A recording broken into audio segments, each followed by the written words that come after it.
मैंने इसकी पूरी एनालिसिस बता दी थी कि IC741 जो ऑपरेशनल एम्पलीफायर है आइडियल, इसकी एनालिसिस ये कैसे काम करता है, इसमें कितने स्टेजेस होते हैं, कितने ट्रांजिस्टर, ये कंप्लीट सर्किट है ओवरऑल, ठीक है। इसकी एनालिसिस के बारे में मैंने आपको लास्ट क्लास तक पूरा बता दी है। इनपुट स्टेज की एनालिसिस कैसे होती है, मिडिल स्टेज की एनालिसिस या सेकंड स्टेज की एनालिसिस कैसे होती है, और आउटपुट स्टेज की एनालिसिस कैसे होती है। आज के टॉपिक में और ये अगर आप उसको देखें तो ये स्लाइड में आपको क्या दिख रहा है, इस स्लाइड में आपका बेसिकली सिंप्लीफाइड वर्जन है कि मतलब जो ये आपकी जो बाइस्ड सर्किट्स हैं, ये वाले सर्किट है, या आपका यहाँ पे जो प्रोटेक्शन सर्किट लगा हुआ है, ये जो प्रोटेक्शन सर्किट है उसको हटा दिया है, तो जो मेन एक्चुअली सर्किट्स हैं उनको यूज किया है। तो ये एक सिंप्लीफाइड डायग्राम है आपका 741 IC, ठीक है। अब उसके बाद यहाँ पे जो ये स्लाइड दिखा रही है, ये स्लाइड ये दिखा रही है कि जो आपने यहाँ पे Q13 वाला जो ट्रांजिस्टर यूज किया था, ये Q13 एक्चुअली क्या था, डबल ट्रांजिस्टर था। तो ये डबल ट्रांजिस्टर एक्चुअली कैसे जो है इसको बनाया गया है, multi colour lateral PNP transistor था एक्चुअली, देखो आपको यहाँ से दिख रहा होगा ये PNP ट्रांजिस्टर, और डुअल है क्योंकि इसकी कलेक्टर 2 है, ठीक है। तो इसमें ध्यान रखने वाली बात ये है कि जो देखिए एक कलेक्टर को लिखा है Q13A और एक कलेक्टर को लिखा है Q13B। तो इसमें क्या है कि जो करंट का डिस्ट्रीब्यूशन है वो डिफरेंट है। देखो जो एक Q13A वाला ट्रांजिस्टर है, अगर आप Q13B को भूल जाएं, तो जो एक ट्रांजिस्टर Q13A है, इसमें जो करंट का डिस्ट्रीब्यूशन है वो 25% है। मतलब यहाँ जो करंट जाएगी, यानी इसकी जो कलेक्टर करंट निकलेगी IC Q13A, ये आएगी 25%। अभी मैं डीसी पैरामीटर्स में बताऊंगी कि कितनी वैल्यू होती है।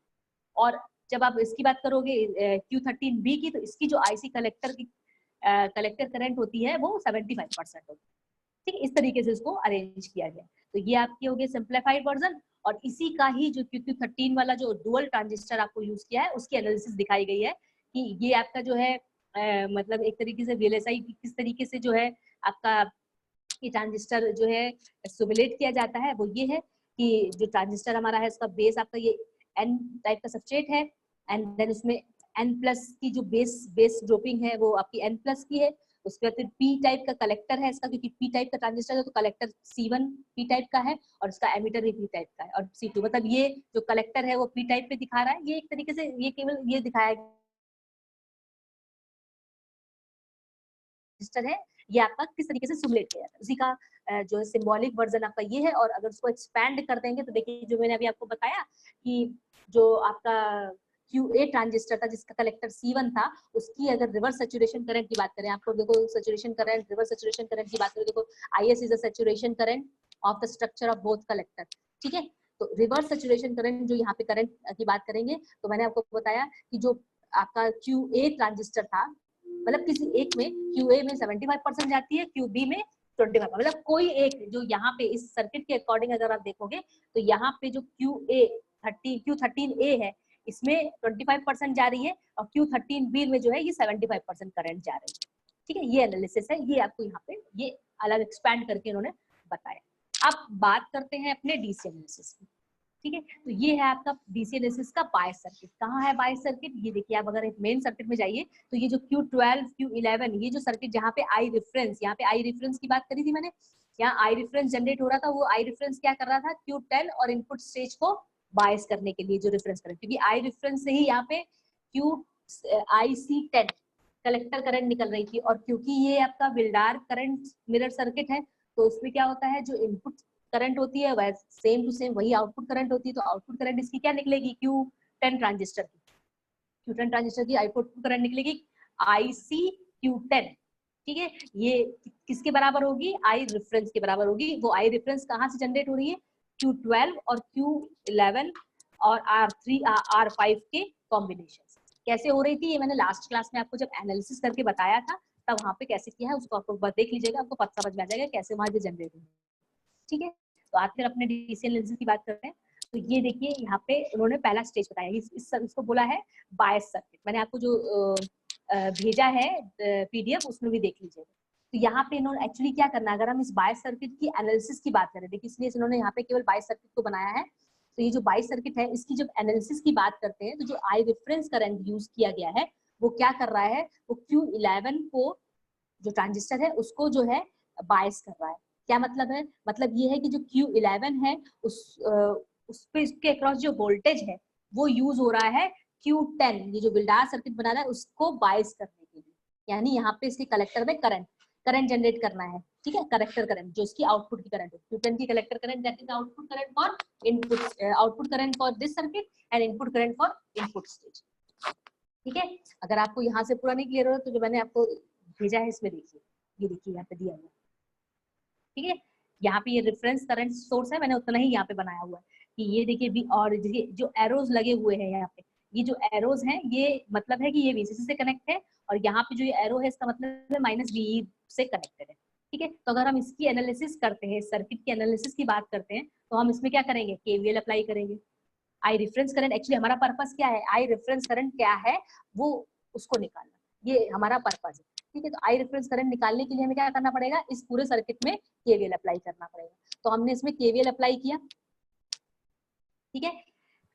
तो केवीएल अप्लाई करने में, केवीएल जब अप्लाई करेंगे तो क्या होगा, कैसे अप्लाई करेंगे भाई, प्लस केवीएल लगाना आना चाहिए भाई आपको, लेकिन टाइम ओवर हो जाएगा तो आप दोबारा रीजॉइन कर लीजिएगा, ठीक है। तो केवीएल अप्लाई करोगे, हाँ केवीएल अप्लाई करोगे तो वीसीसी केवीएल अप्लाई करना आना चाहिए। देखिए ये शॉर्ट सर्किट है, ये भी शॉर्ट सर्किट, ठीक है। लेकिन यहाँ पे जो करंट है ये क्या है, वी वोल्टेज है यहाँ पे, तो यहाँ पे करंट केवीएल अप्लाई करिए वीसीसी। अब क्योंकि पॉजिटिव से नेगेटिव जा रहा है तो ऑब्वियस सी बात है कि आप जब कोई एक्टिव डिवाइस पॉजिटिव से नेगेटिव जाती है तो हम इसको क्या लेते हैं, नेगेटिव। लेकिन अगर कोई पैसिव डिवाइस पॉजिटिव से नेगेटिव जाती है तो हम इसको क्या लेते हैं, पॉजिटिव, ये ध्यान रखिएगा। तो हमें आईसी स्क्रीन पे कुछ दिख नहीं रहा है, एक सेकंड, अभी भी नहीं दिख रहा। नो मैम, ब्लू कलर की स्क्रीन, मतलब प्लेन ब्लू स्क्रीन आ रही है। जस्ट आ रही है, एक सेकंड।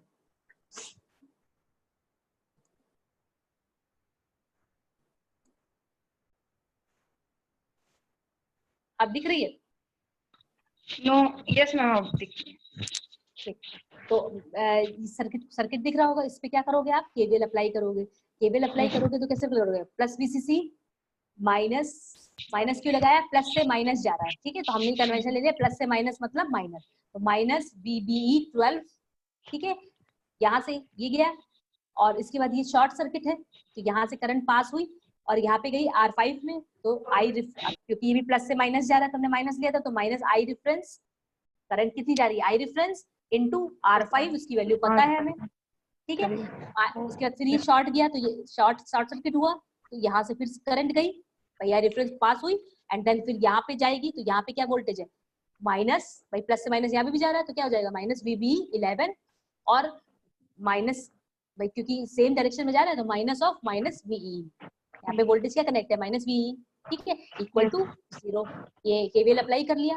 अब हमें क्या निकालना है, आई रेफरेंस निकालना है, तो भाई आई रेफरेंस को दूसरी साइड ले जाते हैं, बाकी एक साइड रखते हैं, तो I reference into R5 is equal to VCC minus VE 12 minus VBE 11 plus minus minus plus, तो प्लस वीई, ठीक है। इससे आई रेफरेंस की वैल्यू आपको ये इस फॉर्मूले से निकाल लोगे, ये इक्वेशन से फॉर्मूला हमारा निकल के आया, I reference is equal to VCC minus VE 12 minus VE 11 plus VE upon R5। देखिए तो वीसीसी पता होती है, देखिए वीसीसी कितनी दोगे, वीसीसी आप 15 वोल्ट दोगे, ये भी 15 वोल्ट दोगे, आप वोल्ट इतना भूल गए।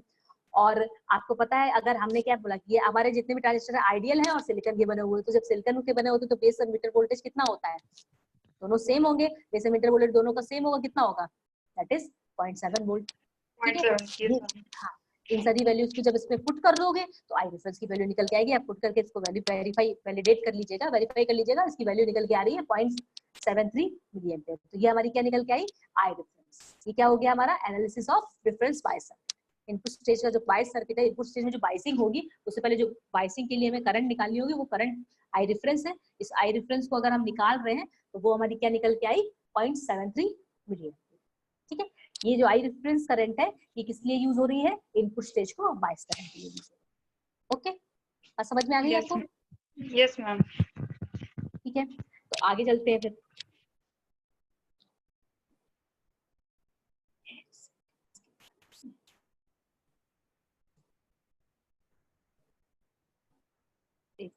एक सेकंड होल्ड करिएगा।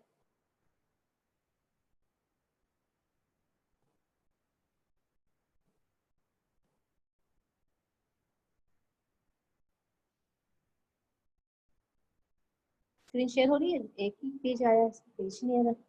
एक ही पेज पहुंचा है क्या आपके पास? चलो कोई बात नहीं, मैं आगे बताती हूँ।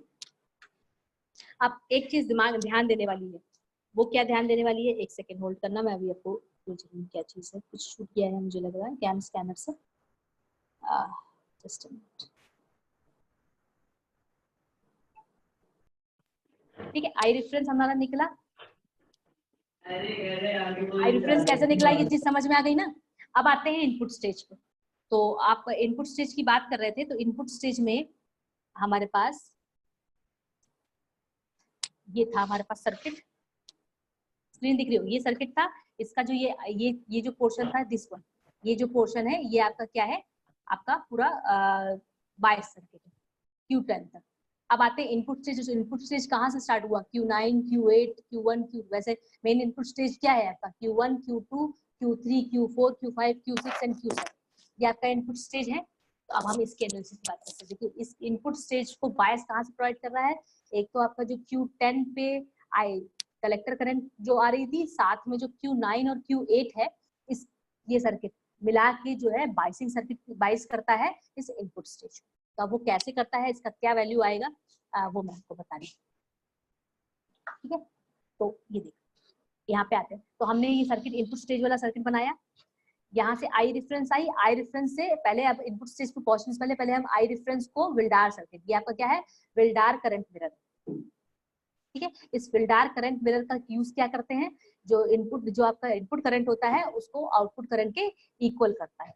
तो इनपुट करंट हमारी क्या थी, आई रेफरेंस थी, तो आउटपुट करंट हमारी क्या आई, Q10 का कलेक्टर में जो करंट आएगी, that is output current is this for this. ठीक है, तो अगर हम इसको एक्सप्लेन करें, तो इसको एक्सप्लेन करने के लिए हमें क्या करना होगा, इसको एक्सप्लेन करने के लिए हमको ये बताना होगा कि ये जो मैंने बताया कि आई रेफरेंस करंट जो है बाइस सर्किट के लिए, इसको बाइस करने के लिए Q11 को और Q10 को बाइस करने के लिए एक्चुअली यूज कर रहे हैं। अच्छा, यहाँ पे ध्यान रखने वाली बात ये है कि जो इसकी बेस करंट है, किसकी बेस करंट, जो भी आपने सर्किट यूज किया है उसकी जो बेस करंट है वो बहुत स्मॉल होती है, बहुत कम होती है। तो जब बेस करंट कम स्मॉल होती है तो उससे क्या होगा कि जब किसकी बेस करंट की बात कर रहे हैं, Q11 और Q10 की इसकी बेस करंट बहुत कम होगी, बहुत स्मॉल होगी। ठीक है, अब क्योंकि बेस करंट स्मॉल होगी तो भाई हमें ट्रांजिस्टर की इक्वेशन पता होती है, I is equal to IC plus IV होती है। अब बेस करंट स्मॉल है मतलब नियर अबाउट जीरो है, तो अगर वो जीरो है तो IC, अगर उसको नेग्लेक्ट कर दें तो IC किसके बराबर हो जाएगा, I के बराबर आ जाएगा, आ जाएगा भाई I के। तो हमारा जो कलेक्टर I जो होगा वो IC के इक्वल होगा, यानी इसकी करंट यही आ जाएगी। ये स्मॉल हो गया तो इससे क्या होगा, इससे ये होगा कि जो IC10 है यानी कलेक्टर करंट ऑफ, अब क्योंकि इसका I बराबर हो गया, और क्योंकि ये जो है दोनों जो आपने ट्रांजिस्टर्स यूज किए हैं ये मैच्ड ट्रांजिस्टर्स है, आइडियल ट्रांजिस्टर है, मैच्ड है। तो जो इसमें करंट जा रही है सेम करंट, यानी जो इसके क्रॉस वोल्टेज होगा वही इसके क्रॉस वोल्टेज होगा। तो जब वोल्टेज सेम होगा तो करंट भी सेम होगी, जब करंट सेम हो गई तो फिर क्या हो जाएगा, जो आई रेफरेंस है वही तो वैल्यू आ जाएगी IC10 की। यही मैंने लिखा हुआ है, क्योंकि स्मॉल बेस करंट है इस वजह से जो कलेक्टर करंट है इसकी Q10 की वो क्या हो जाएगी, सेम हो जाएगी आई रेफरेंस की। अब क्योंकि कलेक्टर करंट सेम हो जाएगी Q10 की, तो अब due to small base current जो एमीटर करंट है वो भी सेम हो जाएगी। तो यही मैंने लिखा IC10 किसके बराबर हो जाएगी, इसके एमीटर करंट के बराबर। बात समझ में आ गई। करंट सोर्स की वजह से रेफरेंस करंट जो है IC10 यानी कलेक्टर करंट ऑफ Q10 हो जाएगी, और क्योंकि बेस करंट बहुत स्मॉल है तो जो कलेक्टर करंट है वो एमीटर करंट के बराबर हो जाएगी, यानी जो यहाँ पे I फ्लो करेगी वो किसके बराबर हो जाएगी, IC10 के बराबर हो जाएगी। ठीक है, अब इसमें हम KVL अप्लाई करते हैं। जब हम इसमें KVL अप्लाई करेंगे तो कैसे अप्लाई करेंगे, VBE10 plus IC10 into R4, ये भी वही है ना, यहाँ I लिखना चाहिए लेकिन I जो है IC10 के बराबर है ना, तो वही हमने लिखा VBE10 plus IC10 into R4 is equal to VB11, इसके बराबर होगा। जो इसके अक्रॉस वोल्टेज होगा वही तो यहाँ पे सेम वही तो वोल्टेज होगा, तो कैसे करेंगे, यहाँ पे करंट लगाया VB10 plus IC10 into R4, ये R4 है, इज इक्वल टू VBE11, यही तो बताया मैंने। तो अब मेन क्या है, मेन ये कि हमको यहाँ पे से क्या निकालना है भाई, IC10 वही है जो आई रेफरेंस है, ठीक है, लेकिन हमें यहाँ पे VB10 और VB11